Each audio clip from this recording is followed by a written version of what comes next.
мейірімділер тобы, екінші топ қайырымдылар тобы, ал біздегі мына үшінші топ жақсылық жасаушылар тобы. Қазір біз сендермен 5 Т ережесін еске түсіреміз. Біріншісі, ол қандай ереже? Тазалық. Екіншісі, тәртіп. Үшіншісі, тыныштық. Төртіншісі, талап. Ең соңғысы, татулық. Дұрыс айтасыздар. Балалар, қазір сендермен тыныс алу жаттығуын жасаймыз. Аяқ қолымызды айқастырмай, түзу отыруларыңды сұраймын. Біз қазір тыныс алу жаттығуын жасаймыз. Тыныс алуға зейін қойған кезде біздің ақылымыз дем алады. Ауаны ішке жұту кезінде тыныштық пен қуаныш қабылдаймыз. Демді сыртқа шығарған кезде өзіміздегі мазасыздықтарды сыртқа шығарамыз. Қане балалар, дайындалайық, көзімізді жұмамыз. Арқамызды тіктейміз. Қолдарыңды тізеге немесе партаға қойсаңдар да болады. Демал, ауаны ішке жұтыңдар. Шығар, сыртқа шығар. Демал, шығар. Демал, шығар. Жақсы балалар, көздеріңді аша беріңдер. Балалар, бүгінгі біздің сабағымыздың тақырыбы сүйіспеншілік өмір өзегі. Яғни бүгін біз сендермен сүйіспеншілік жайлы сөйлесеміз. Енді мына тақтаға назар аударайықшы балалар. Не деп тұр мына жерде, дәйек сөзге қарайықшы. Сүйіспеншілік жүректен. Кім айтқан екен? Шәкәрім Құдайбердіұлы. Балалар, ал Шәкәрім Құдайбердіұлы деген кім? Мадияр. Кім ол? Аха.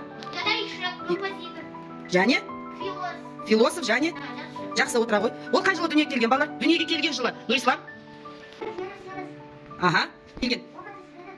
Жақсы, отыра ғой. Қай жылы қайтыс болды балалар? Ерасыл? Балалар, осы дәйек сөзді қалай түсінесіңдер? Сүйіспеншілік жүректен. Кім айтады?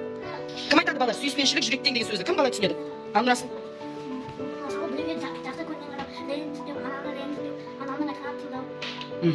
Жақсы, тағы кім қалай түсінді? Айбану?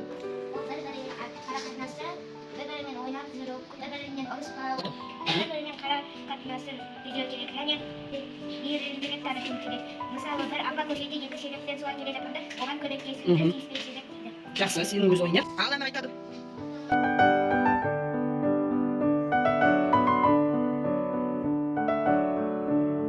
Жақсы балалар, келесі нақыл сөзді оқиықшы. Қыздар айтсын бірінші. Қыздар? Тағы да? Ұлдар? Балалар, осы дәйек сөздің мағынасын қалай түсінесіңдер? Мейірімділікті анадан үйрен. Мадияр? Мейірімділікті анадан үйрен деген дәйек сөзді қалай түсінесің, Ая? Анадан мейірімді үйрену керек. Зақа, неге? Неге? өйткені ол жылы алақан анамыз. Және? Ол бәріне де мейірімді. Отыра ғой. Айгерім, сен қалай түсінесің? Мейірімділікті анадан үйрен деген нақыл сөзді.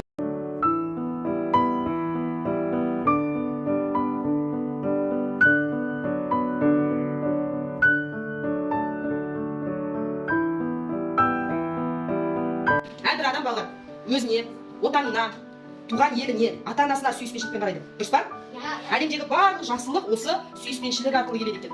Адам жүрегі сүйіспеншілікпен толы болса ғана мейірімділік, қамқор, адалдық сияқты асыл қасиеттер үнемі байқалып тұрады. Сондықтан да балалар, қазірден бастап расымен жүрген сүйіспеншілікпен толы болайық.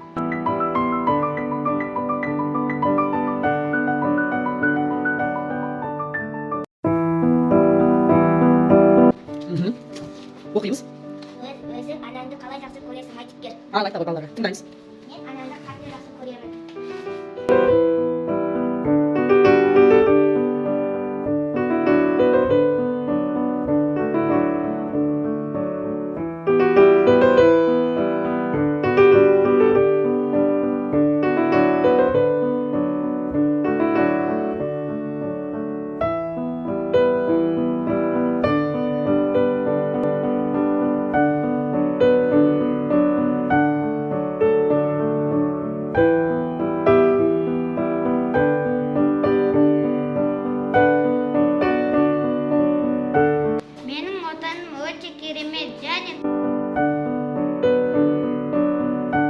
Ал енді балалар, ана туралы әнімізді айтамыз. Кеттік.